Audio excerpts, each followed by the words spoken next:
Raw material ಬಗ್ಗೆ ನಾನು ಒಂದು ಪ್ರಶ್ನೆ ಮಾಡ್ಲೇಬೇಕು. ಯಾಕಂದ್ರೆ ಇತ್ತೀಚೆಗೆ ತುಂಬಾ ಜನ ಆರ್ಗ್ಯಾನಿಕ್ ಆರ್ಗ್ಯಾನಿಕ್ ಆರ್ಗ್ಯಾನಿಕ್ ಅನ್ನ ಸ್ಟಾರ್ಟ್ ಮಾಡ್ತಿದ್ದಾರೆ.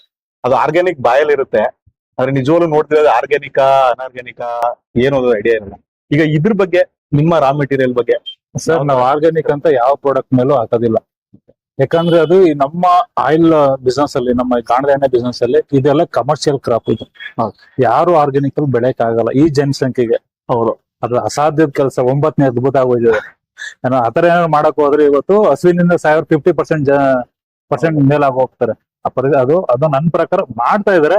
ಬಟ್ ಲೆಸ್ ದನ್ 0.5 ಒಳಗಡೆನೆ ಇರ್ಬೋದೇನೋ. ಅದು ವೆಜಿಟೇಬಲ್ಸ್ ಆತರ ರಿಲೇಟೆಡ್ ಈಗಲ್ ಮಾಡ್ತಾರೆ. ಬಟ್ ಕಮರ್ಷಿಯಲ್ ಕ್ರಾಪ್ ಅಲ್ಲಿ ತುಂಬಾ ಅಂದ್ರೆ ತುಂಬಾ ಕಡಿಮೆ.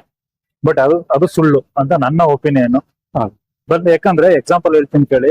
ಈಗ ನನ್ನ ಹತ್ರನೇ ಒಂದು 30 ಎಕರೆ 40 ಎಕರೆ ಲ್ಯಾಂಡ್ ಇದ್ರು ಕೂಡ ನಾನು ಒಂದ್ ಸತಿಗೆ ನನ್ಗೆ ಕ್ರಾಪ್ ಬಂದ್ರೆ ಏನೋ ಒಂದೂವರೆ ತಿಂಗಳು ಬರ್ಬೋದು. ಎಂಟೈರ್ ಇಯರ್ ನನ್ಗೆ ಸಪ್ಲೈ ಬೇಕು. ಎಲ್ಲಿಂದ ತರಕತ್ತು?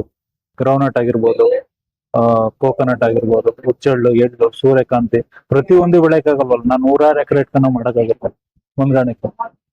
ಆರ್ಗ್ಯಾನಿಕ್ ಅನ್ನೋದು ಬಟ್ ಕೆಮಿಕಲ್ ಇಲ್ದೇನೆ ಒಳ್ಳೆ ಒಂದೇ ರಾ ಮೆಟೀರಿಯಲ್ ಗಳು ಹಾಕಿ ವಿತೌಟ್ ಕೆಮಿಕಲ್ ನಾವು ಕೊಡ್ಬೋದು. ಅದು ಕೊಡ್ತಾ ಇದೀವಿ.